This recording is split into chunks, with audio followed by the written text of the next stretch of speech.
Welcome to the MeidasTouch podcast. Ben, Brett, and Jordy fighting with you for democracy each and every podcast. We've got a great episode for you today. Our guest, Nikki Fried, Florida Agriculture Commissioner, the only statewide elected Democrat since 2012 in the state of Florida. And as many of you know, and we'll find out in the interview, Nikki Fried is running for governor of Florida. She's in a Democratic primary. If she wins that primary, she will go on to face Governor DeathSantis. And again, it bears emphasizing the only statewide elected Democrat since 2012. I'm excited for that interview. Let's go. Just imagine this country. Guys.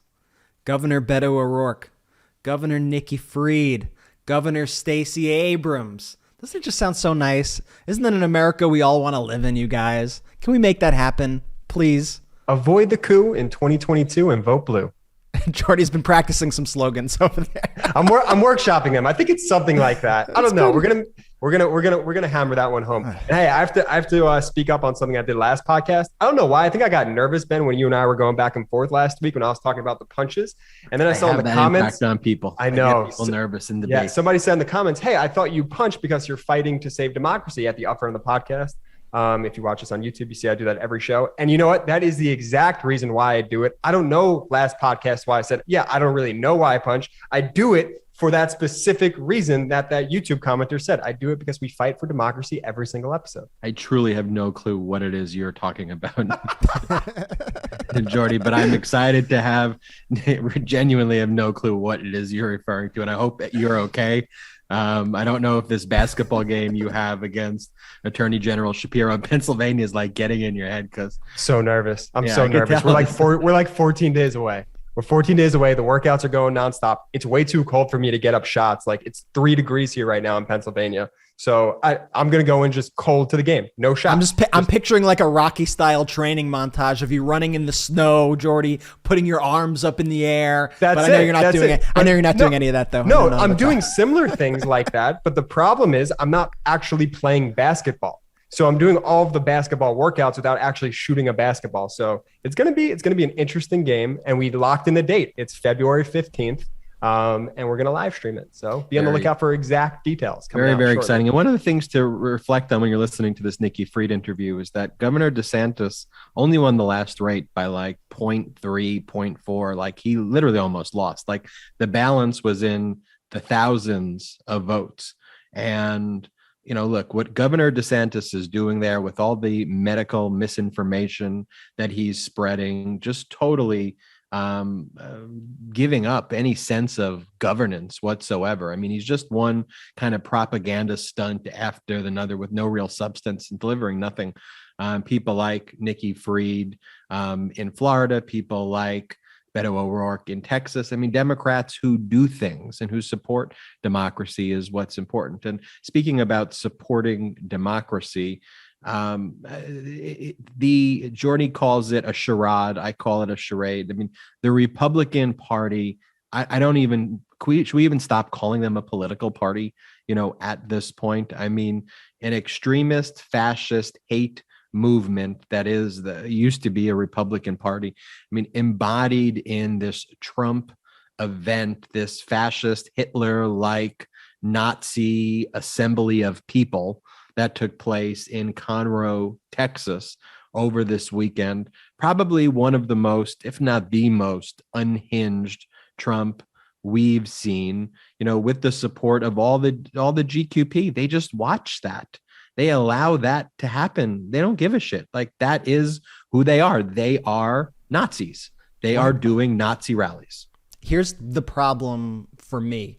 And I think there's a lot of people out there who go, why are we even giving this guy oxygen? Why are we even talking about it? But to me, I honestly think that's a huge mistake. I think we all need to be talking about it.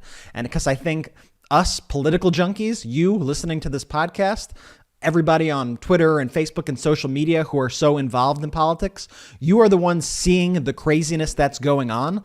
But what happens when we don't amplify what is going on at these rallies is the average person on the street going grocery shopping doesn't understand what is happening in the Republican Party. And the fact is that gives cover to the rest of Republicans to be like, oh, you know, they don't even have to say anything, but it's like, you know, it's kind of how Youngkin won. It's like, oh, well, he's not Trump, he's not that. And then these people get into power and they put in the same radical policies that Trump would have put in.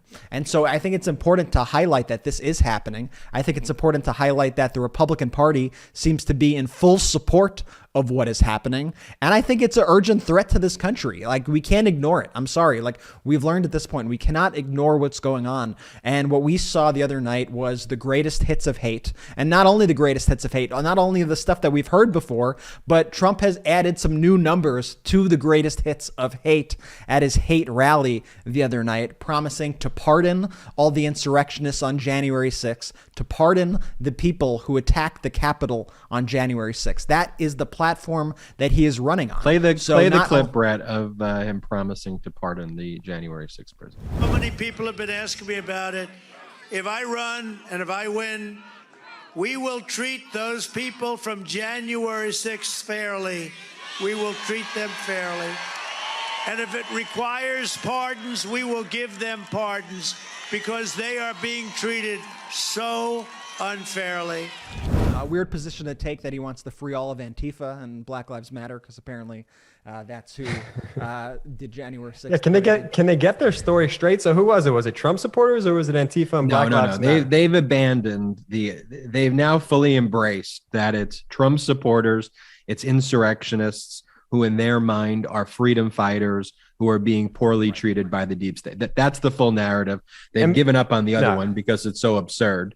And now this is where they've leaned into about giving pardons and inspiring another insurrection. They want a better, improved insurrection where the Capitol building is actually seized and people are killed. That's what that's what he's rooting for. They want Nancy Pelosi killed. They wanted Mike Pence killed. They wanted all that stuff to happen. They're upset that it didn't happen. And they are all in on Insurrection Part 2. This is all about Insurrection Part 2. I mean, these aren't political rallies. People are wondering, like, is Trump running in 2024? I don't know if he's running in 2024 or not, but I do know that these are not rallies for his election campaign. These are not rallies for other Republicans. You don't see him highlighting other Republicans at these rallies and saying why you should vote because this person's going to do X for you and this person's going to do Y for you. These are hate rallies. These are insurrectionist rallies that, in my opinion, are designed to rile up Trump's army of troops for the next civil war. I mean, that's what we're happening. He wants another insurrection and he wants his people to be prepared to do it. And so we saw an example of obstruction of justice here where he basically tells anybody, because the implicit nature of his statements is if you have the opportunity to cooperate with the January 6th committee or the Department of Justice, don't. Because if I get in there in a couple of years, I'm going to bail you out. So don't even think about speaking. But it went much further than that. He went on from dangling pardons to literally inciting violence against the prosecutors who are going after him. Let's play this clip where he basically tells everybody that they should go and protest should any of these prosecutors in Atlanta, New York, or D.C. indict him. If these radical, vicious, racist prosecutors do anything wrong or illegal, I hope we are going to have in this country the biggest protest we have ever had in Washington, D.C., in New York, in Atlanta, and elsewhere, because our country and our elections are corrupt. They're corrupt. I mean, it's really, really sick. That is a banana republic. Just think about if this were literally any other country, Ben, right? Think about if we were watching this take place in any other European country right now. We would lose our minds. We would be horrified. We would be sending people in to help. That's how much of a red alert this is if we saw that going on. And he wants bloodshed. He wants violence. Let's face it. Trump is not going to go down without a fight. I think this actually shows that the prosecutors like Fani Willis, like Letitia James, like Alvin Bragg, that they're onto him and that they are more likely than not to indict him and press charges against him. And he's trying to get ahead of that and say, okay, you do that move that you're planning to do, I'm going to sick my troops on you and you'll see what true chaos is. He basically wants the purge. As long as, it's to protect his own ass. He doesn't give a shit about America. And I just don't understand how anybody could watch those clips and say, yeah, that's okay. Yeah, that's my guy. Yeah, I'll support a party who holds this person up as their most influential leader. This guy still controls the Republican Party, which is why we have to speak to him. And to me, I don't think any Republican should be given any space to go on any talk show, any news show, any radio show, any podcast without first being asked, do you support those words? Do you agree with this belief? Exactly. Yes or no. Yes or no? Don't sidestep the question, because this guy is the leader of your I was going to say the leader of your podcast. This guy is the leader of your party. So you have to choose a side. It's Trump or it's American democracy. You can't choose both. Two quick things here.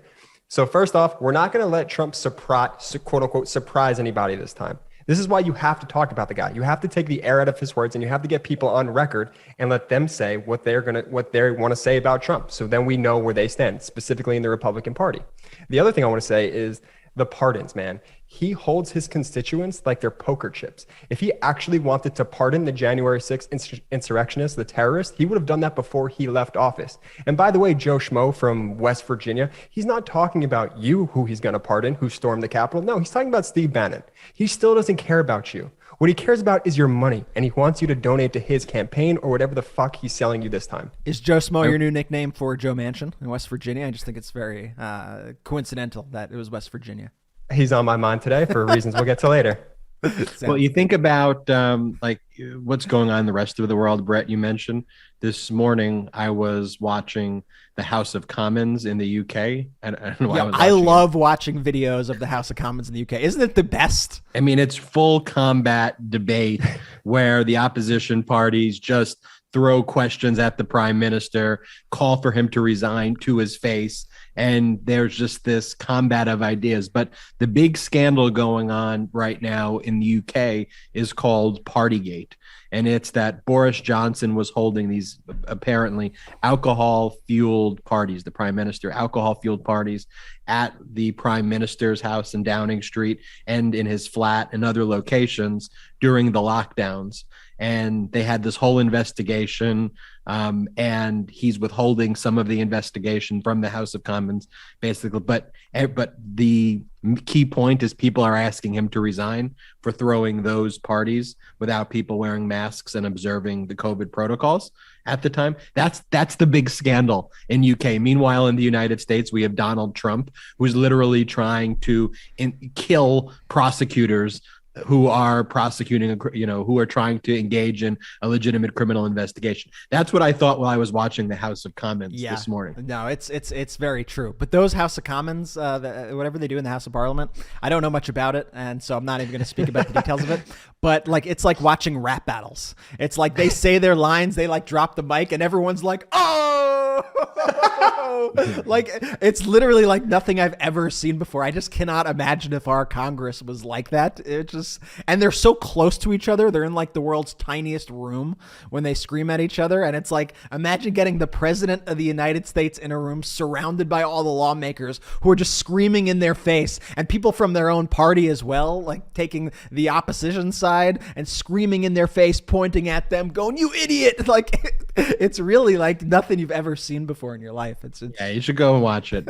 Just watch today's Partygate one. So then after Trump does that speech, the Fulton County DA, who's impaneled the special grand jury, Fani Willis, has asked for the FBI to help in providing security for her buildings and staff after Trump's speech, because he inspired people to potentially attack her. That was the intent of that meeting. And then Trump released. Ben, do you think that's Fani Willis getting ahead of it, or do you think that's any indication of her basically saying an indictment is imminent? We need security because he just threatened to send people. No. I think it's a direct response. She just impaneled the special grand jury.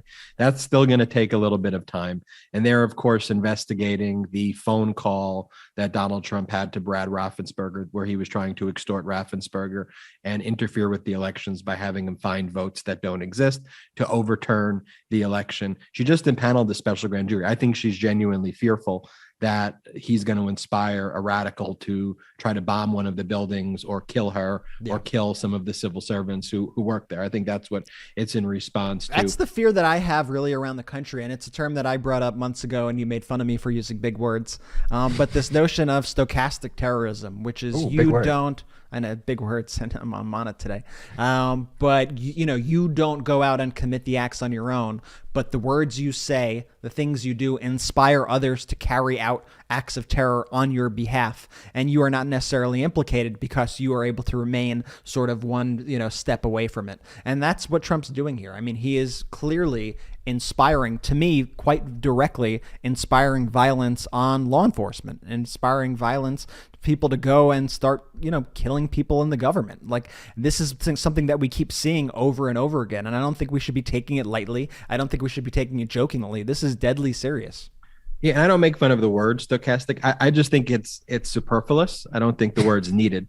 I think at the end of the day, just to say it's terrorist and he's a terrorist is enough. I don't think stochastic gives it a level of intellectualism that I just don't think is required to refer to him as a terrorist is my only point. But on January 30th, the next day, Trump issues a statement, again, going after Pence, saying if the Vice President Pence had absolutely no right to change the presidential election results in the Senate, despite fraud and many other irregularities, how come Democrats and rhino Republicans like wacky Susie Collins are desperately trying to pass legislation that will not allow the Vice President to change results of elections?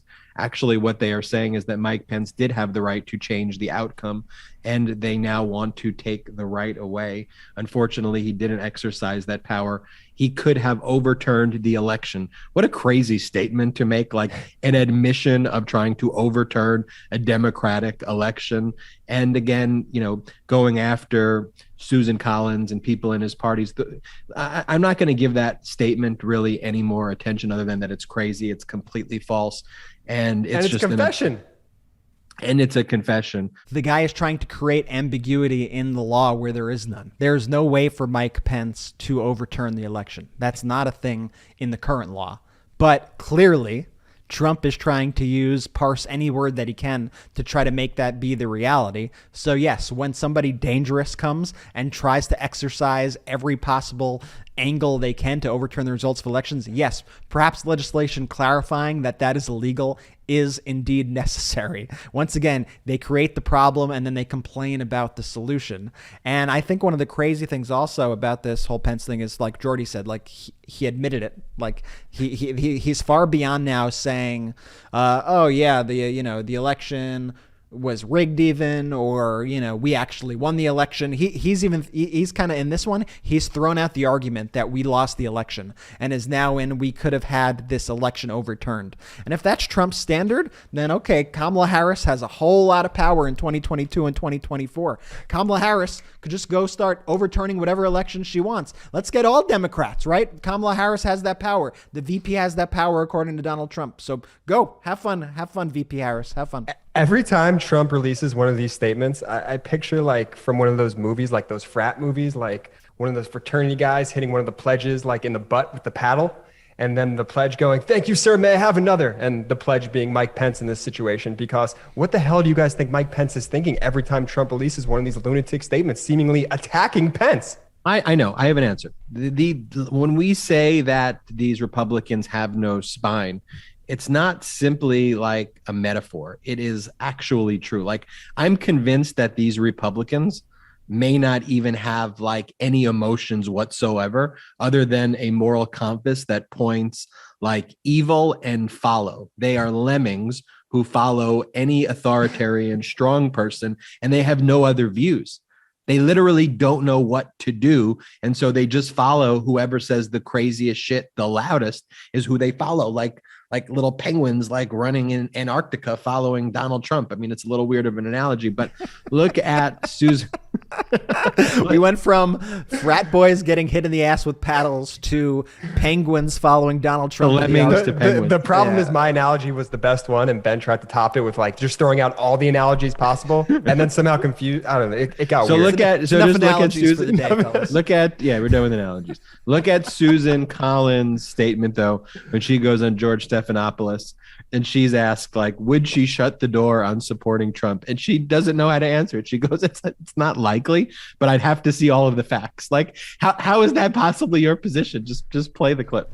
As you're working on this reform, former President Trump is out on the campaign trail. He was out in Texas last night suggesting he may pardon those, if he were elected in 2024, those who were part of the January 6 riots. Given that, can you imagine any circumstances where you could support his election in 2024? Well, we're a long ways from 2024, but let me say this. I do not think President Trump should have made that pledge to do pardons. We should let the judicial process proceed. All right, just stop the video because it's already giving me a headache. The answer is a very simple answer. There is no circumstance I will ever support Donald Trump. Period. That's End it. of story. And then she even on the January 6th, she even tries to give nuance to it there. I don't think that he should do that. Well, of course he shouldn't do that. It's not even a question. It wasn't even the question that was really being asked. There is no circumstance under which I or any person who supports a democracy should support Donald Trump, period. That's what you say. She voted to convict him during the impeachment trial months ago or a year ago at this point. How do you vote to convict somebody and remove them from office and then say, yeah, maybe I'll vote for them again. Maybe I'll vote for them next time. I'm not sure. I need all the facts. Listen, if you don't have all the facts by now, then I don't know what to tell you. And this is something that we've been saying here at MeidasTouch for years at this point. I think since we started, we've been saying, don't be fooled.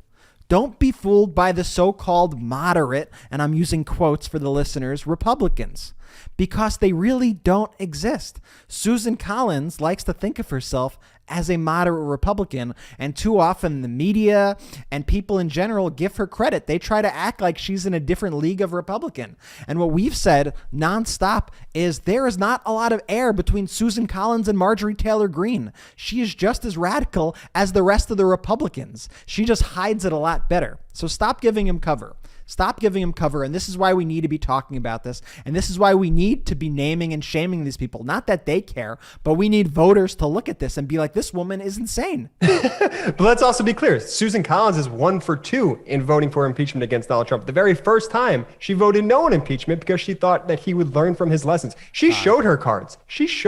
We know exactly who Susan Collins is. Oh, we got to bring in Nikki Fried. I know that she's got a lot to say on Governor DeSantis, this Republican fascist party. Excited to bring her in. But first, I want to talk about our partner, Athletic Greens. This podcast is brought to you by Athletic Greens, which has been an absolute game changer in my morning routine and in my day. Before Athletic Greens, I used to have pills and gummies to try to get the vitamins that I thought were helpful for my day, but I had no clue what I was doing. You're like a mad scientist. You're a mad alchemist there, Ben. I wasn't even getting the right things. I was still tired. But once I started Athletic Greens, it all changed. 1 delicious scoop of Athletic Greens in a cup with water. I shake it up and I'm absorbing 75 high quality vitamins, minerals, whole food source superfoods, probiotics, and adaptogens that will help me and help you start your day right. This special blend of ingredients supports your gut health, your nervous system, your immune system, your energy, recovery, focus, and aging, and all things. It's lifestyle friendly. So whether you eat keto, paleo, vegan, dairy free, or gluten free, this is for you. It costs less than $3 a day. Ooh. You're investing in your health, and it's cheaper than your cold brew habit. It's recommended by professional athletes. Tons of people like me take some multivitamins, and it's important to choose the one with high quality ingredients that your body will actually absorb. Athletic Greens does that for you. And it was created when the founder experienced a ton of gut health issues and ended up on a complicated supplement routine to recover that cost him $100 a day. And this was a far better alternative. And in 2020, AG donated over 1.2 million meals to kids in 2020. Right now, it's time to reclaim your health and arm your immune system with convenient daily nutrition, especially heading into the flu and cold season. It's just one scoop in a cup of water every day. That's it. No need for a million different pills and supplements to look out for your health. And to make it easy, Athletic Greens is going to give you a free 1-year supply of immune supporting vitamin D and 5 free travel packs with your first purchase. All you have to do is visit athleticgreens.com/Meidas. Again, that is athleticgreens.com/Meidas, and take ownership over your health and pick up the ultimate daily nutritional insurance. Now let's go to our interview for this episode with Nikki Fried. Welcome back to the MeidasTouch podcast. We are joined by none other than Nikki Fried, Florida's agriculture commissioner. Should say this, the only statewide elected Democrat since 2012. Nikki is running for governor to bring something new to Florida. Nikki Fried, welcome to the MeidasTouch podcast. Thanks for having me, guys. It's kind of like, where do we begin when we're talking about what's going on in Florida? I guess we should begin with what happened on Friday. It's just so absurd. Governor DeSantis announced on his Twitter account, press releases, that he will be awarding over $80 million for infrastructure projects in Southern Florida. Wait a minute. Wasn't that the infrastructure bill that Biden passed and that he was opposed to, Nikki? Yeah, I live in I feel like a twilight zone here in the state of Florida. Like, not only when the infrastructure bill first passed, the governor said everything from, that this is a pork barrel bill to Florida didn't get enough. And I had press conferences like, well, what is it, Governor? Is that we didn't get enough, or and somewhere in the middle? But yeah, he loves to tote about how much money Florida has and all these great projects, and forgets the fact that, wait a second, all of this money is coming from the federal government. In fact, that not a single member of the Republican Party of the state of Florida even voted for any of this. So hopefully the people of our state recognize that this money is because of President Biden. And let's talk about what you would do as governor when it comes to Florida's infrastructure. What policies would you have to improve the infrastructure there? I mean, look, you can go to every single one of our cities and counties, and everyone has problems, whether it's simple things as roads, to broadband in our rural communities, to bridges. But you also have a real significant problem on our coastal communities. We know that the sea level is rising. And if we don't start looking at ways that we are going to make sure that those homes and people can live on the coast, one, there's not going to be a 30-year mortgage because those homes won't be here in 30 years.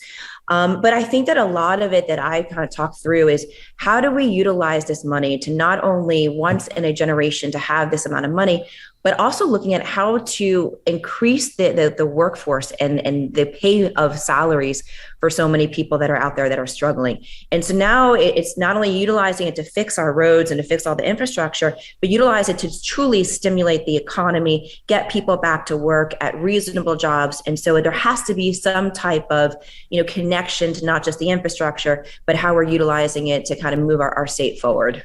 So not only is DeSantis against, seemingly against infrastructure, or whining that he's not getting enough infrastructure, it's unclear which side of the bed he wakes up on. But let's talk about healthcare. I mean, one of the most important, if not the most important issue in Florida. You tweeted out about 2.6 million Floridians just enrolled or were auto re-enrolled in Obamacare, the most in the nation. And Floridians are desperate for leadership that cares about the cost of healthcare. Yet Governor DeSantis hasn't expanded Medicaid. Is that message resonating with the voters, Nikki? And how do you kind of pierce through, all of kind of the DeSantis BS disinfo echo chamber to really connect to voters that he's against your health care?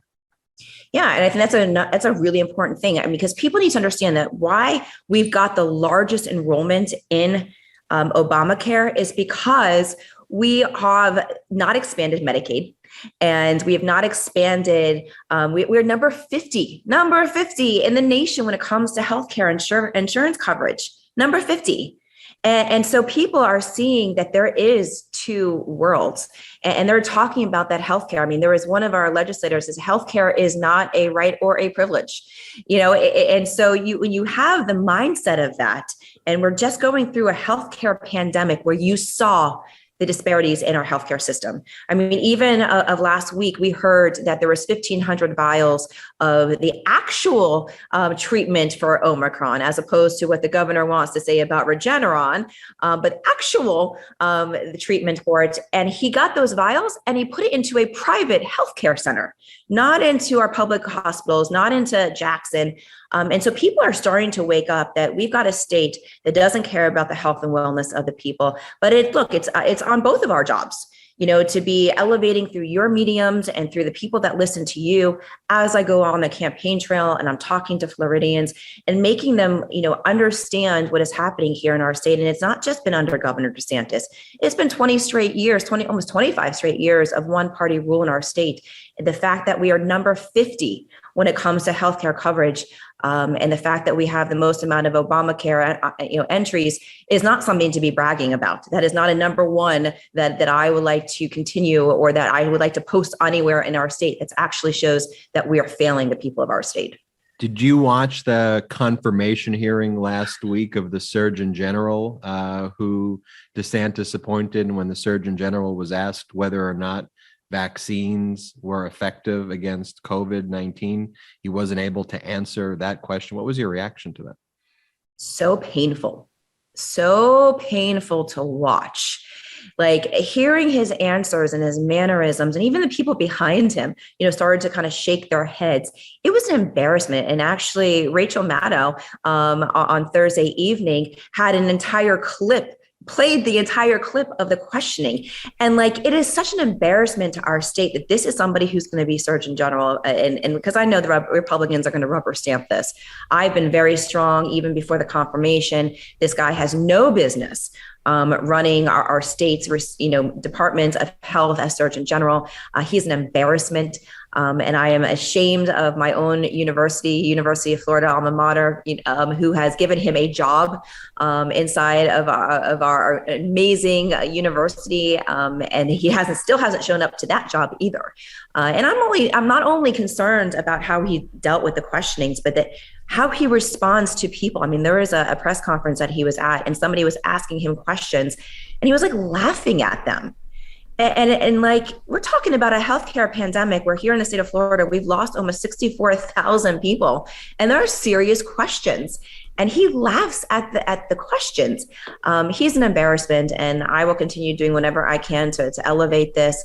And two, I go to the medical marijuana side. He increased the cost for those applicants for the Black Pittsford plaintiffs license, the Black farmers license, doubled it. And when I called him out that that's discriminatory on its face, he's like, well, at least we're getting it out. And I was like, you all are 5 years behind the 8 ball of getting out a Black farmer's license, and then you doubled the fee. Okay, sure. Welcome to Florida. So Nikki Fried, first day as governor, what would you do to improve Florida's healthcare and access to healthcare for all Floridians? One, I'd start working on expanding Medicaid. I mean, that we've got to be taking those federal dollars. There's too many people in our state that are suffering. And certainly with the rise of, inflation right now, people are struggling. And that's the class of people that are hurting the most. And we got to do everything we can. So that's definitely step number one. Nikki, I'm not sure if you've noticed this, but I've seen in a lot of Ron DeSantis' recent appearances, and I've seen it with other people as well, even Marco Rubio, they always have police behind them. They always have people in uniform behind them, as props. What do you make of that? What are they trying to do there? I saw a comment from Ruth Ben-Ghiat, who's a historian who studies autocracy and fascism, and her commentary on it was that the more lawless they become, the more they will cloak themselves with the appearance of law and order. That's how authoritarianism works. I'd love to get your perspective. Well, that is a beautiful quote. Because I agree. That they do this, that they try to pretend that they are all about law and order, yet they do nothing to protect law and order. Look, we sent our troops to Texas border, spent $1.6 million, put our guys and girls at risk. Not one arrest was made. This is all a political prop. And absolutely, now he's asking for $45 million to have his own security and election security team. Does he not believe in the current program and the current institutions? That's scary to think that we're going to utilize $45 million. That's what happens in fascist countries and in communist countries, and countries that people from across Latin America and people from, back in the day in Germany fled from. And that's what he's bringing here. So when he loses the election to me, now he's going to actually steal the election because he's going to have all these policing people who are going to say, oh, there must have been fraud here.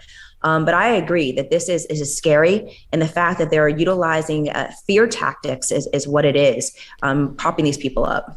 That's what I don't get, Nikki. It's that things like that election fraud unit, that election police force that he's doing, that is the stuff that you see in communist countries. That is the stuff you see in countries with dictatorships. Yet somehow Republicans are very successful in claiming this mantle of freedom and pushing this label of communism on Democrats. And that's been a label that has stuck. And why do you think it's stuck? And how do Democrats push back and say, you want to see what communism looks like? You want to see what dictatorship looks like? It looks like these brown shirts that are intimidating you at the polls. It looks like these bills that are not allowing you to say certain things in schools or read certain books. Yeah, it is freedom for who, and is what I keep saying. And especially, he did this whole, state of the state address the first week of opening day of session, talks about freedom and we won and they lost and freedom, freedom, freedom.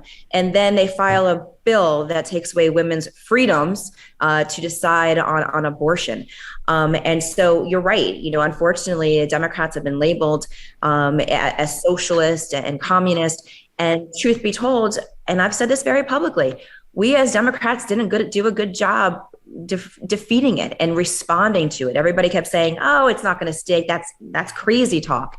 And so I think that you're seeing Democrats across especially our state that are fighting back, that are painting this other picture. Look, I was the first one who called him a dictator in May of 2020.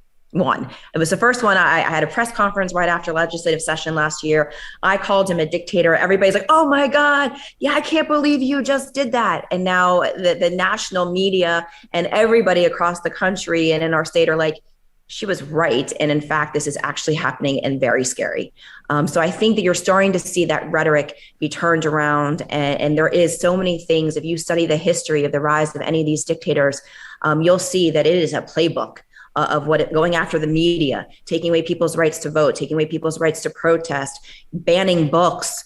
It is just one thing after another. And the last couple of things is this policing of our elections, and it wants his own militia, his own guard. This is what we're doing. And now we're going to tell, LGBTQ kids that, oh my God, if you are questioning your sexuality and you don't have, a good enough relationship with your parents, you can't talk to your teachers either. This is where we're moving back into a time that's very dangerous. I'd like to pause on that for a second. Could you tell us more about this, what they're calling the Don't Say Gay bill that's going right now through the Republican legislature in Florida? Yeah, basically they're going through and telling schools and teachers that you can't talk about sexuality in the classroom, that a child, period, no sexuality. And certainly if a child comes and talks to a teacher or a counselor or somebody who they trust, then that the parents can sue. Like actually for a party who doesn't like trial lawyers, they certainly are opening up our cottage industry. And so they say that they can sue because they've made their other kids feel uncomfortable, and certainly not allowing that child. And I know that suicide rates for teens are up. Suicide rates, especially for the LGBTQ community, has always been high.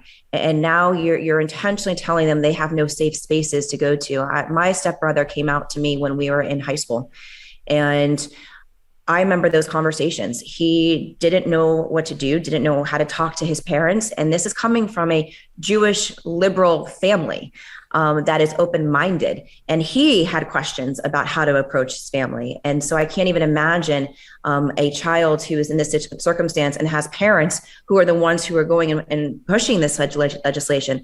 What does that kid do? And the results are potentially devastating. Yeah, this idea of discomfort is a new thing that we keep seeing in bills across the country. And we've seen it multiple times in Florida with this Don't Say Gay bill, and also this bill which is trying to ban the teaching of a lot of racial issues in Florida schools. To me, school is a place where you can be exposed to maybe uncomfortable ideas and where you have to face American history. What do you make of that? What would your commitment be to Floridian parents about their kids' education? I do love that they're saying, discomfort. When they've called Democrats woke for the last, 10 years, like who's the snowflake and woke right now? Nikki, I'm sure you've heard about the green M&M, so. Right. Oh my God, flashback. I think it's crazy. And I talk about this too. As somebody who is Jewish and was taught about the Holocaust all throughout my life, it was one of the first things I learned about Jewish history. And Tennessee just banned one of the most influential books in talking about the Holocaust, Maus, which is something that Maus 1 and Maus 2 are things that I read in my studies on the Holocaust. And unfortunately, America sent back ships that were fleeing Nazi Germany. They sent ships back to the camps. And so, what are we not going to talk about that because that's a bad omen on, in a bad light of American history? It's crazy. We have to teach history. And you're right, opening up people's eyes and getting through some uncomfortable conversations actually makes them stronger people, that they hear conflicting ideas and they hear different things.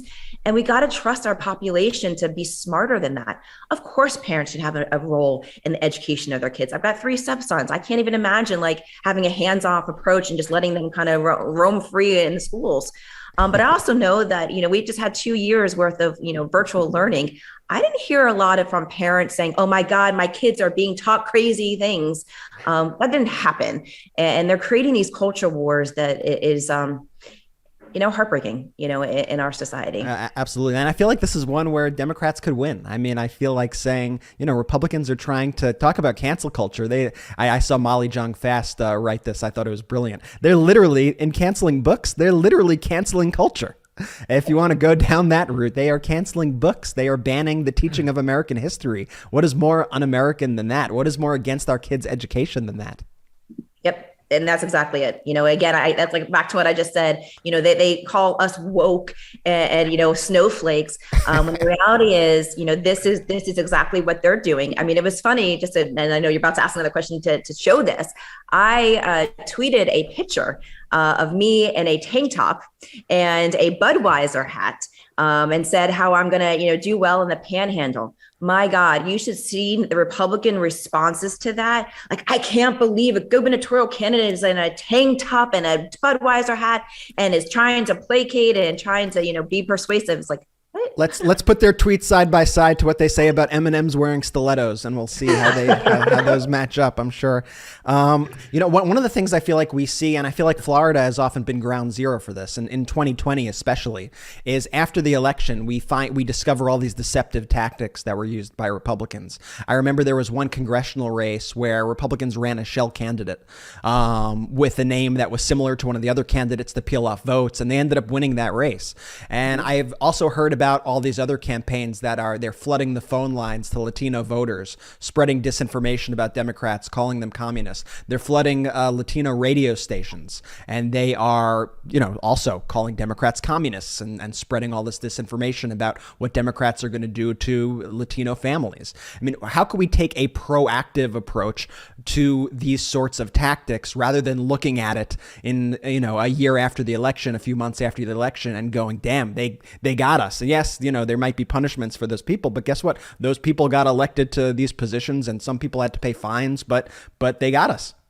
Yep. It's being proactive and aggressive now. And I think that we haven't done that as Democrats. And to your point, we look, retrospect and look, as what happened, why in the world, when that shell candidates were put onto the ballots to begin with, weren't there challenges, and why weren't they fighting back and that aggressive then?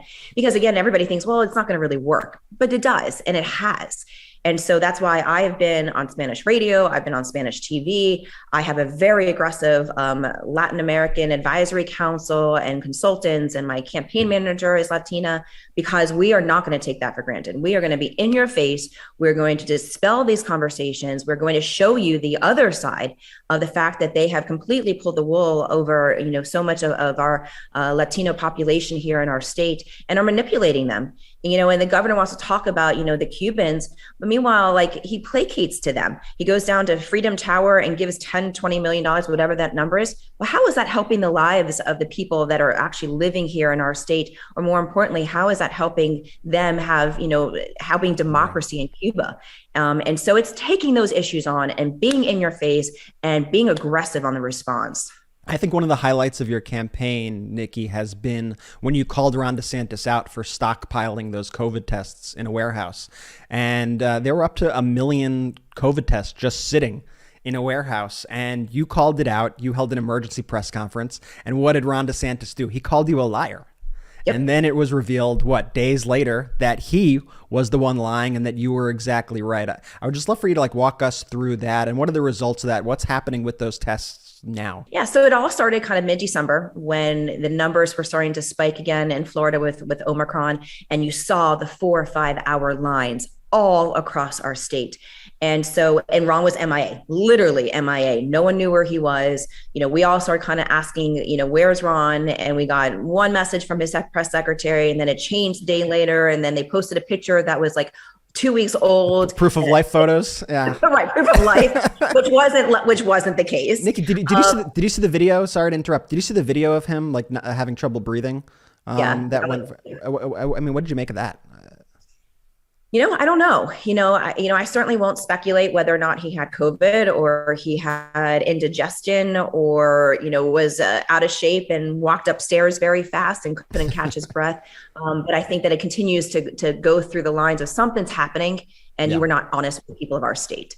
And I think that's kind of been my rhetoric for the last 3 years. Just be honest and transparent. We're all know how to take it. We're not 2 years old. We're adults. Right. Be honest with us. And so that's exactly. So during this time in December, when we realized that the governor was completely going to be MIA, not going to step up in leadership, I called my team and I said, look, we're going to have to do this again because Ron's gone. And so we're going to have to step up. And so we started calling around to our city and county commissioners, his own Department of Health, people in his administration, just trying to figuring out what is going on or what is not going to go on. And in those conversations is when we were told about that there's 1 million stockpile. So 1 million stockpile, the same exact time where families are trying to get together for the holidays, end of the year work, not able to go back, and he's sitting on these things. So we had put out a press statement. We, had conferences, and his entire team was like, she's crazy. I think his press secretary said, this is a bizarre line of questioning from the commissioner. And the press secretary from the Department of Health literally quoted that I needed to turn on my blinker and get back in my lane. Very professional, very adult. And so at the end of all of this, and I continued to elevate this in all of my press conferences, and the media was like, well, how do you know? I was like, I'm not going to put my personal reputation. This is just a hunch. I know this to be the case. And finally, a reporter in a press conference asked him, and like Ron DeSantis fashion, didn't answer the question, moved away from the podium and threw his emergency management secretary under the bus to answer the question. Agriculture Commissioner Nikki Fried put out an official statement accusing you of stockpiling COVID tests that were expiring soon. Is there any truth to that? Can you speak to that? Kevin can talk about what they have at DEM. We had between 800,000 and 1 million test kits, Abbott rapid test kits in our warehouse that did expire. Whatever happened to the buck stops here concept just doesn't apply to Ron DeSantis. Yeah, that was an incredible clip of him going, oh, okay, you, I'm going to step aside over here. Man, he's such a jerk. It's pretty wild. So here's something that is kind of sweeping the nation in Republican states also, and it's the issue of abortion rights. And we're faced with, in a few months, a case that could very well overturn Roe v. Wade, at its worst, overturn it entirely, and at best, uphold these just abhorrent laws that are, going into place across the country. Florida Republicans right now are pushing a similar extreme abortion ban. It's already passed through the first committee. They limited public comment to 30 seconds. In its second committee, they kicked people out after public comments opposing the bill. And people were out there chanting, "Let us speak." And they did not let them speak. What could you do as governor if that worst case scenario happens and Roe v. Wade is overturned to protect the right to choose in Florida? Look, the veto power is significant, but so is the calling of special sessions.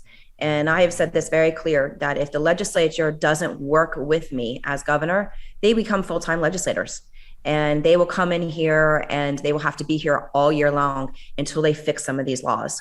And the fact of the matter is, they're going to pass a bill that is a 15-week abortion ban, no exemptions for rape or incest. It is the most outrageous, especially in a state like Florida that is not red conservative.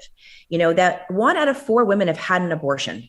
And the people that this is going to hurt the most are going to be the ones that have actually experienced rape and incest and can't go and financially afford to go someplace else outside the state of Florida to have an abortion, and those that are more socially and economically disadvantaged.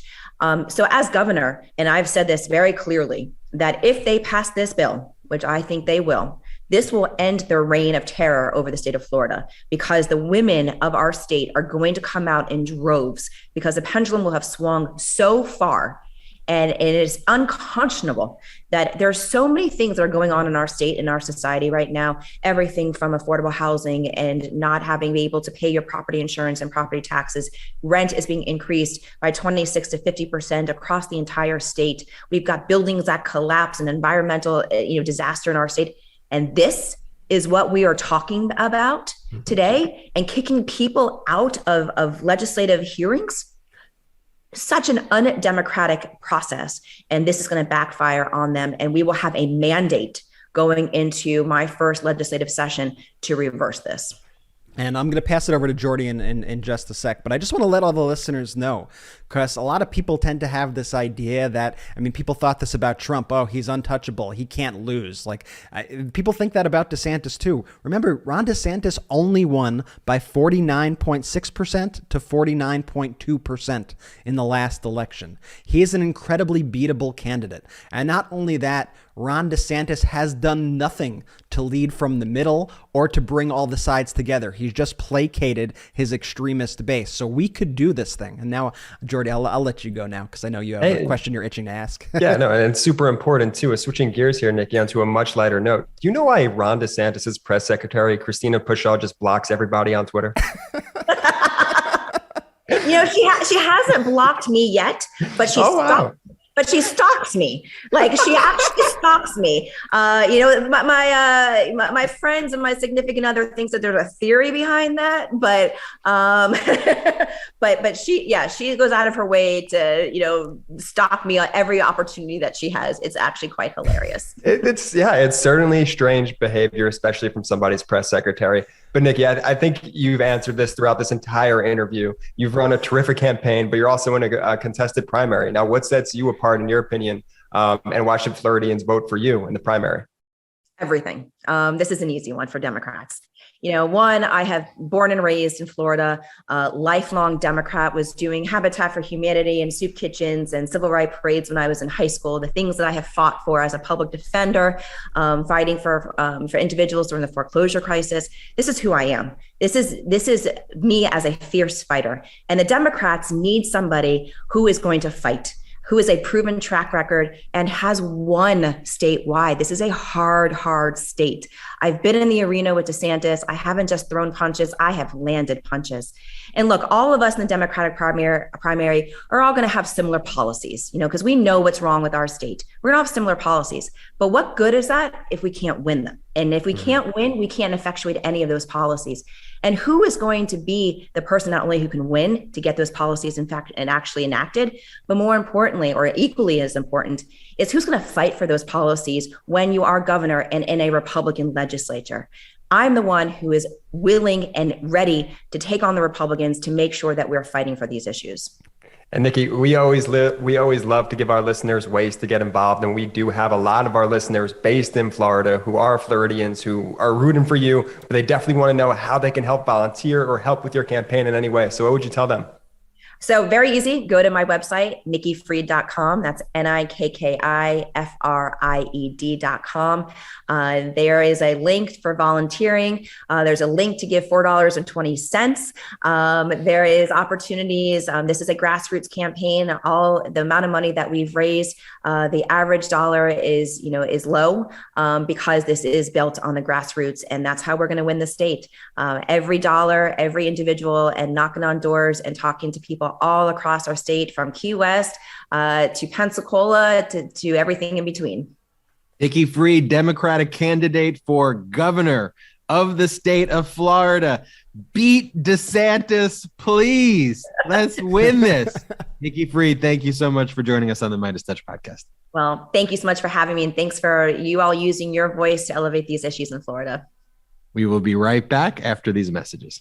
Welcome back to the MeidasTouch podcast. It was great catching up with Nikki Fried over the weekend. Thought it was great. She's great. Great interview. And, we'll keep following up on that race, see what's happening there. But Governor DeSantis absolutely needs to go. Brett, kicking it over to you.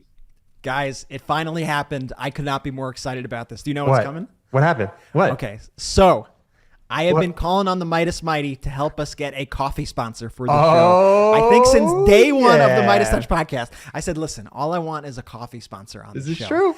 And guess what? Our friends at Trade Coffee heard you, and they sponsored the MeidasTouch podcast. And I could not be happier because I am the biggest coffee nerd, as everybody knows, rocking the hashtags Barista Brett on Twitter. 90% of the coffee in grocery stores is actually stale. They don't tell you that. You heard that right. The coffee you know and think you love needs an upgrade. So instead of rebuying the same old, let Trade Coffee send you something freshly roasted that you're literally guaranteed to love. Trade sells the freshest roasted and ethically sourced beans from America's best independent roasters. They ship free to you as often as you like, whole or ground. Whether you're a coffee nerd like me or just want a better daily cup, Trade's real coffee experts taste test over 400 roasts and use technology to match you to your ideal coffee based on your preferences and brewing method.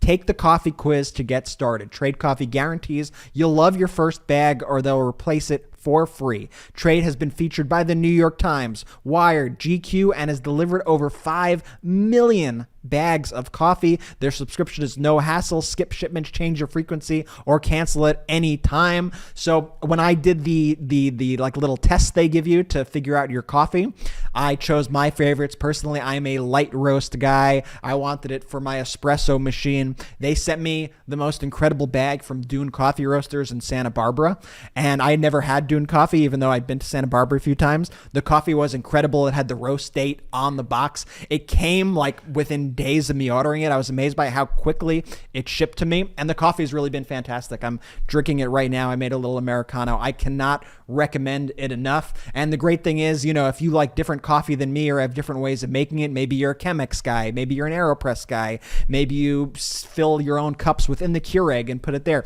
You could choose whatever you want, and Trade will make the coffee for you. So for our listeners right now, Trade Coffee is offering a total of $20 off your first 3 bags when you go to drinktrade.com/Meidas. To get started, take their quiz at drinktrade.com/Meidas. That's MEIDAS, and start your journey to the perfect cup. That's drinktrade.com/Meidas for $20 off your first 3 bags.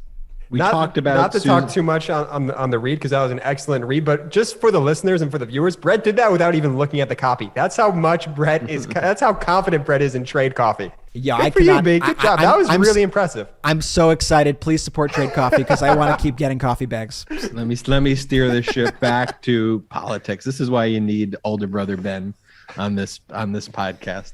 We were talking about Susan Collins before. We were talking about her equivocation on whether or not she would support Trump, despite agreeing to impeach and convict him on the impeachment, despite the fact that he calls her wacky, Susie Collins, and attacks her every day, and despite the fact that he's a fascist and wants to overthrow our democracy. She's a little bit on the fence. She's on the fence. She's not too sure. Maybe will I, won't I don't know. And then Susan Collins, again, in that same interview, when she was asked about Biden's Supreme Court nomination, Biden's previously stated, and again has affirmed his commitment to nominating the first African-American woman on the Supreme Court.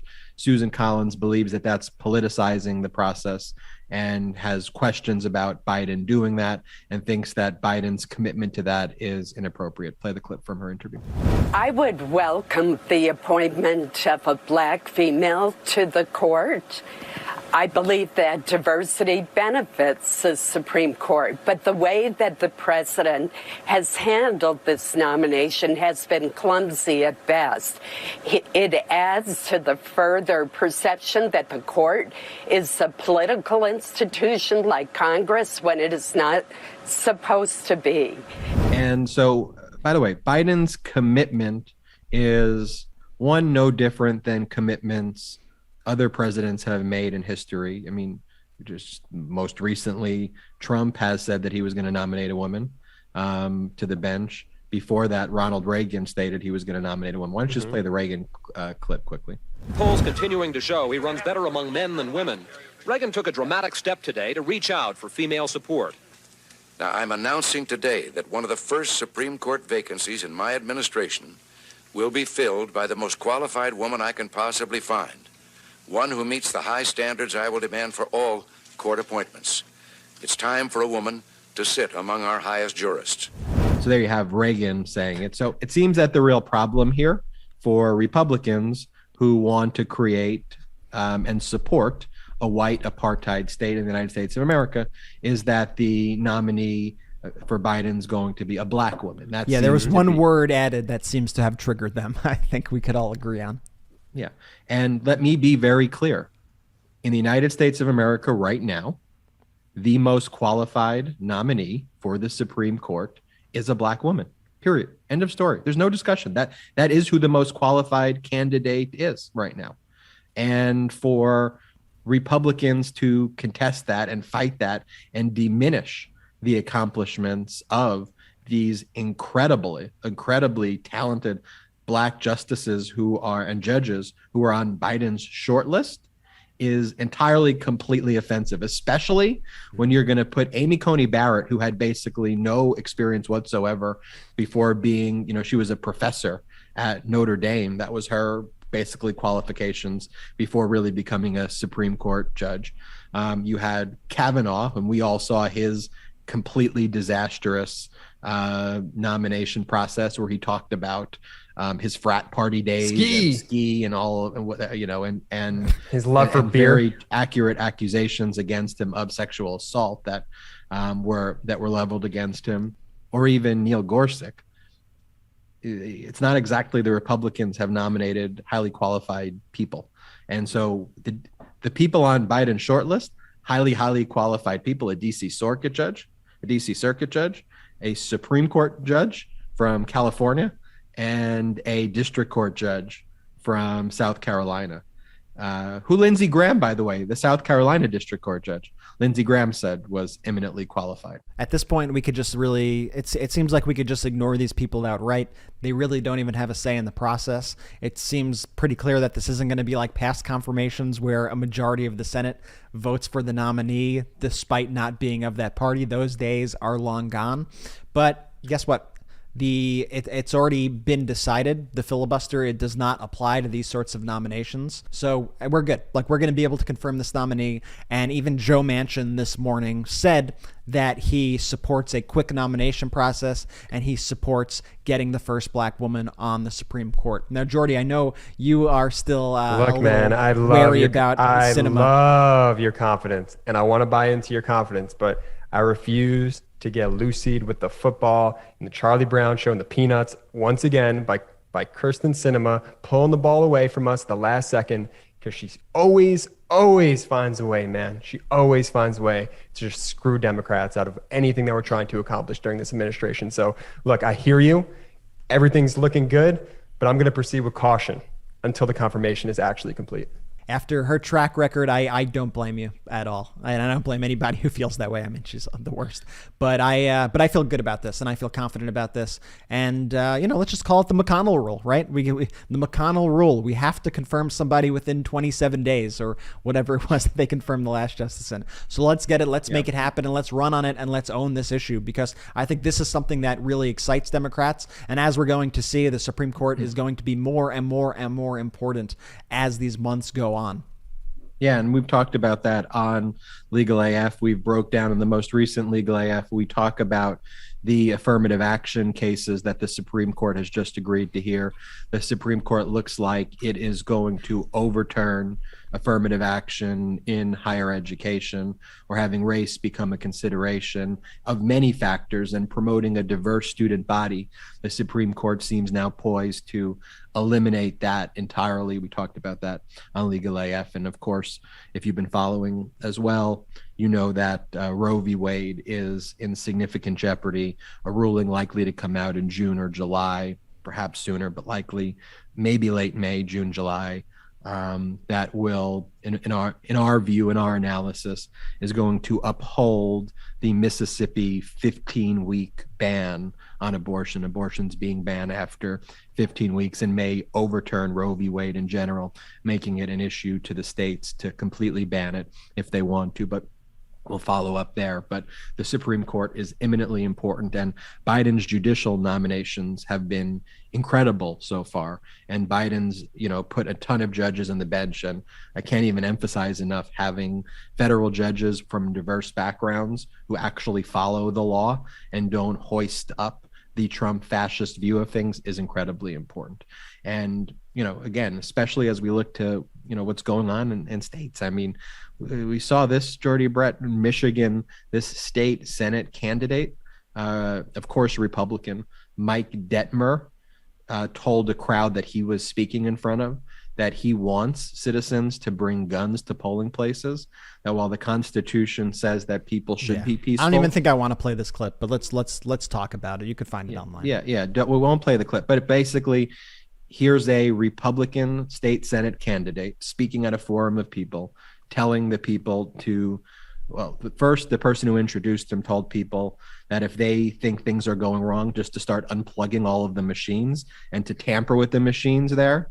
And first, I don't know who Mike Detmer was. So I thought that was Mike Detmer at first when I saw the clip, because I couldn't, I don't know the state Senate candidate, but then Mike Detmer raised the bar. I thought unplugging and tampering with the election process was bad enough. And then Detmer comes in and tells the crowd that the Constitution supports you being violent and bearing arms and using arms at polling locations if the election isn't going in Detmer's favor or in Republicans' favor. I mean, that's all I'll say about that. And then you have actual Nazis. We're now seeing really like the GQP, Nazi, QAnon are one and the same thing. Mm-hmm. And I know, Jordy, you saw these like Nazis with these signs that are mixed with like Trump support going on. And then the press secretary of Florida like supported them. Yeah, no, that's exactly what happened. There was a Nazi rally in Florida. These people were hiling, saying F the Jews and all these other derogatory statements. Very clearly obvious that they were Nazis. And Christina Pushaw, who we referenced in the Nikki Fried interview, her first instinct was to give the Nazis the benefit of the doubt. Hey, are we sure that these are Nazis? Are you guys sure? Hey, Christina, the people hiling are fucking Nazis, okay? Your first reaction shouldn't be to defend them and give them coverage, you fucking sicko. Yeah, the next thing she said also was, people were like, talking about the signs they had, because they had a "Let's Go Brandon" sign with swastikas all over it. And, somebody was like, this is a problem. And Christina Pushaw responds basically saying, oh, what? So criticizing the president now means you're a Nazi? This is where we are? And I was like, Christina, no, I think, saying Hail Hitler and having swastikas, I think that's the part that makes you a Nazi if you really actually want to look at what's going on. But this is why it's so scary when, we let this stuff just go under the bridge and we don't really think about it, because these people are now emboldened. They think they could go out there. They think that they could act this way and have no repercussions, because as of now, we haven't really seen repercussions for behavior like this. So, here's the analogy, Brett.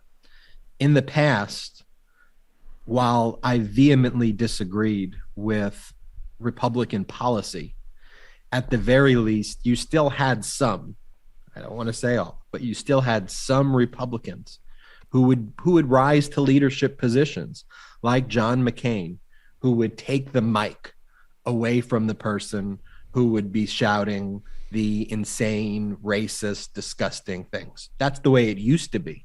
Now, instead of taking the mic away, the Republicans, like the DeSantises, like the Abbotts, like the Youngkins, give the microphone. They make that person who's making that racist statement, who McCain said, sit back down. That's not true. They make that person their hero.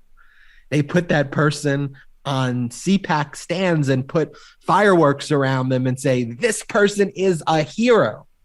And then they embody that evil, that despotism, that racism, that disgustingness in their cult leader, in Donald Trump, who goes out and spreads more and more and more of this hate. That is who they've become right now. And then they applaud each other. I'll leave on this one note here. Sarah Palin, one of the biggest mistakes McCain ever made was to hoist up Sarah Palin. And, they were getting that polling data at that time that this was the direction the Republican Party was headed in, but they thought that McCain could kind of balance out that. So Sarah Palin was kind of foreshadowed what was going to be taking place and what was going on in that party. So more recently, Sarah Palin is in New York for this defamation case that she's filed against the New York Times.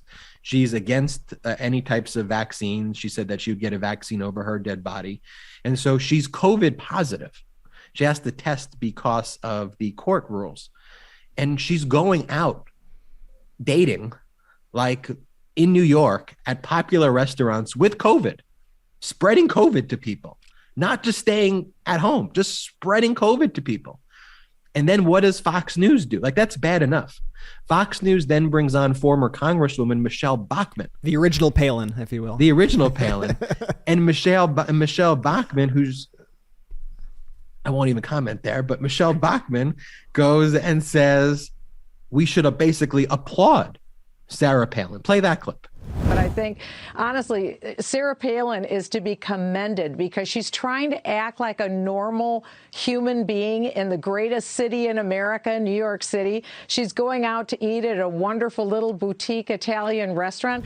So we don't just see it's not even just an issue of should the government create mandates, which I think when you have a significant part of the population spreading COVID, you almost have to at some point. You have to do that to protect other people when you have all this disinfo spreading. Biden didn't start with the mandate.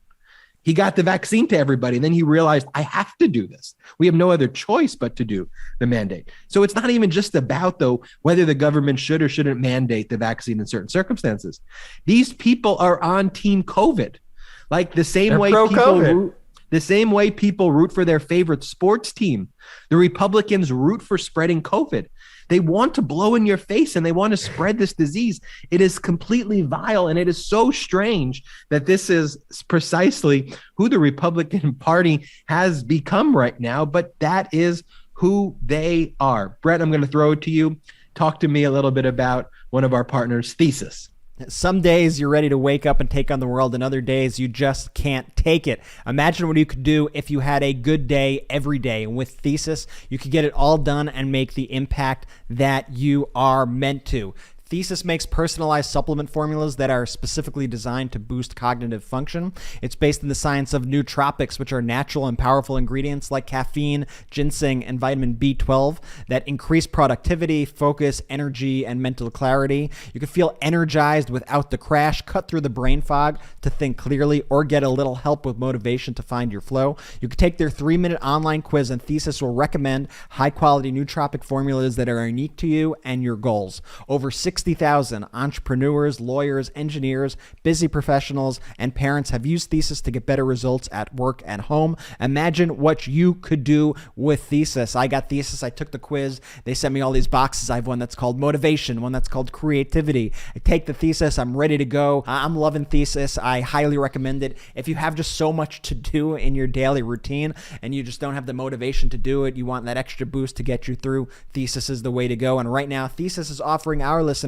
10% off your first starter kit when you visit takethesis.com/Meidas. So go to takethesis.com/Meidas to take this quiz and discover your unique nootropic combination and save 10% on your first starter kit. That's takethesis.com/Meidas. Make sure to use our URL to let them know that we sent you. Look, there's also good news to report on the gerrymandering front. I mean, there have been some positive rulings. Most recently, there's a ruling in Alabama. Alabama drew this incredibly racist map. African Americans make up about 27% of the population, yet they were only they're kind of put into one small district of the map. It's almost good that they're so brazenly racist. Like, it actually really helps us when it comes to these Supreme Court cases where they look at it and go, yeah, no, this is like the most insanely racist drawn map ever. Like, this is ridiculous. Like, they don't even try to hide what they're doing, which actually ends up helping us when these things are challenged. Yeah, and so to go into it, the Voting Rights Act of 1965 has what's called a pre-clearance requirement, where a lot of these maps would have to go to federal judges or to the Department of Justice before they could be approved in the first place and litigated, because there were certain areas that had this history of racism and prejudice. There was a 2013 case in the Supreme Court called Shelby, and in a 5-4 decision, the pre-clearance requirement was overturned. And so there was it wasn't really the pre-clearance requirement, it was the formula for determining which specific districts would be subject to the pre-clearance requirement. And so for all intents and purposes, it knocked out the pre-clearance requirement. So these states have felt emboldened to put forward these heinously racist maps, because this has been the first time since that 2013 Shelby decision where there hasn't been a pre-clearance requirement. That's why right now, I'm giving you the nooks and crannies, but that's why these states have felt more emboldened to put forward these horrible maps. But they still go to a 3-judge judicial panel to be reviewed when lawsuits are brought. So here, like the NAACP and a number of groups brought lawsuits against this racist map. And here, the 3-judge district said it's a racist map. And this is being done purely for racist reasons. And so Alabama is going to have to revisit that map, and likely it's going to result in more districts that are more representative actually of the population. And so you have that happening in Alabama. And then in New York, based on the way the maps are being redrawn there, you have Democrats likely going to take up, get more seats, about 5 or 6 more seats. Let's go. In New York that are tilting Democratic based on the process there. And the difference, you go, well, is there gerrymandering in New York? And the gerrymandering exists. The issue is it being done that's still representative of the population, or is it being done for racist reasons or discriminatory reasons? Whereas Alabama is being done in discriminatory ways. New York map's not being done in discriminatory ways. It's just being done in ways that are going to be more beneficial to Democrats. I don't like gerrymandering at all, but nonetheless, the fact that it exists Democrats, we need to win elections. And the point of me giving you this whole lecture is that in 2022, the votes are there. Like, we have the numbers actually to win and to keep the House. And so the defeatist attitude of, 2022, nothing's going to happen, we're going to lose, just stop it, cut it out. I don't want to hear any of that right now. Right now is all about being productive. And a special shout out to all of the Meidas Mighty out there, all the listeners out there who, after they listen to this podcast, go out and register voters. You don't have to post about it if you're not comfortable posting about it. When you do post about it, we'll definitely amplify all of the work that you're doing. But we have lots of Meidas Mighty, lots of people who listen to this who are registering voters. If you listening to this even register 5, 10, 15, 20 voters, our audience is so big that could actually have an exponential effect that can tilt elections. Like, that's the power that you have. So as we start kind of concluding this show, like, that's my message to you, is that, like, go out there right now. I love what Beto's doing in Texas. He's treating it like the election day's tomorrow. Yes. He's holding rallies right now like election day's tomorrow, with the rallies, with the knocking on the doors. You usually see that kind of closer to the election day itself, the 2 months before. No, that's not how we do it anymore. Right now, we start today. I think we got to acknowledge, because I feel like too often, we think about Democratic weakness. That's sort of the label. It's like, okay, Republicans are crazy, but Democrats are weak. That's kind of become the stereotype. But I think we have to acknowledge when people are out there fighting. Beto is a great example. And this New York map is a great example of Democrats fighting back. And honestly, this is what happens when maps are drawn fairly. It just is. It's one of the reasons why Republicans are afraid to get rid of gerrymandering. Because when maps are drawn fairly around the country, hey, surprise, surprise, all of a sudden districts that were gerrymandered, in this really unnatural way to have Republican support get sliced and diced in a way that is fair. And all of a sudden, look, Democrats now have a shot of winning those districts. And that's why legal experts are saying that these new maps in New York are more than likely to hold and be ruled constitutional by the state court, because they didn't do anything wrong here. They basically just took the districts there and they put them in the Democratic favor. But they would argue, and I would argue, this is representative of the state of New York, a very blue state, these districts. And I'm so happy to see some of these Congress people just get destroyed in their districts, who just sold their soul to Trump. I know one of the districts is Maliotakis, who's just been awful in just her subservience to everything Donald Trump says. It went from a +11 Trump district to a +9 Biden district. I mean, just think about that swing. So I'm happy to see that Democrats are fighting back. And Republicans, if you hate this so much, if you think it's unfair, if you want to accuse it of, Democratic gerrymandering or whatever, okay, let's pass those voting rights bills then, okay? Let's make free and fair maps across the country that allow people to have fair representation. Let's do that. If you're so afraid of legislative bodies making these decisions, then let's pass the voting rights bill. What are you afraid of? I'll tell you what they're afraid of, Brett. You look at Kentucky, for example. Who's their governor? Andy Beshear, a member of the Democratic Party. And so when you do kind of a statewide race like that at who's actually governing in the interest of the people, you get an Andy Beshear. And Beshear is incredibly popular in Kentucky. Wildly popular in Kentucky. And then we go to Pennsylvania, where their legislature is controlled by Republicans because they have their own gerrymandering of those districts themselves within the state house. But then who do you have as your attorney general? Shapiro, Democrat. Who do you have as your governor? Wolf, Democrat. You have wildly popular Democrats leading the states because at the end of the day, you have to get serious. Like someone like Youngkin in Virginia, at the end, he's going to have to govern. People are going to catch on to the bullshit. Like, people don't want books being burned. People don't want their kids getting sick every day.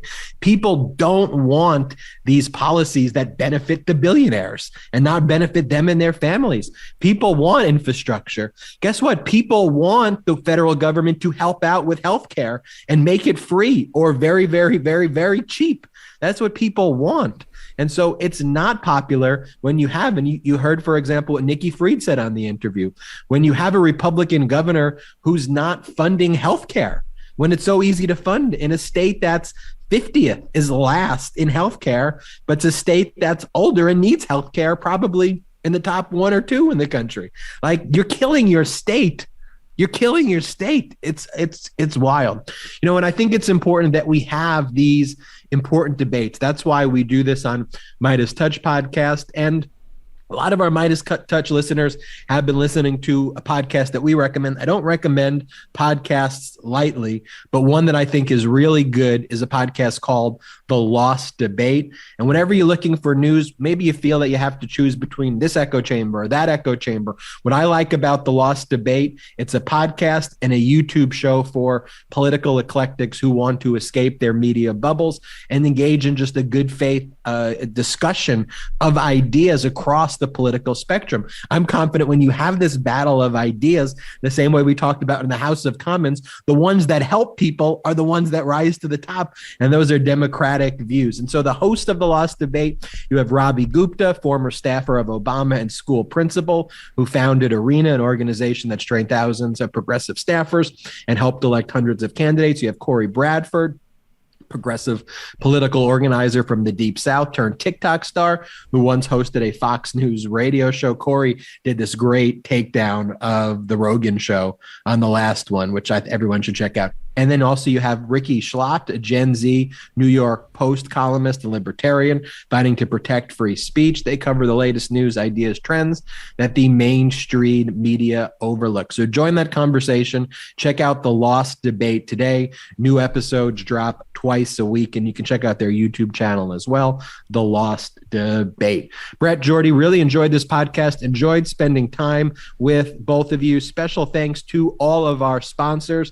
Thesis, Trade Coffee, Athletic Greens. Totally appreciate that. Go support our sponsors. Use those codes Meidas to get the discounts that we help you unlock there. Special thank to our guest, Nikki Fried. Keep on fighting, Meidas Mighty. Go out there. Register voters. Start canvassing. You hold the power for Democrats to win in 2022, because Democrats winning is democracy winning. Thank you so much, and we'll see you next time on the MeidasTouch podcast. Subscribe to our YouTube channel. Shout out to the Meidas Mighty!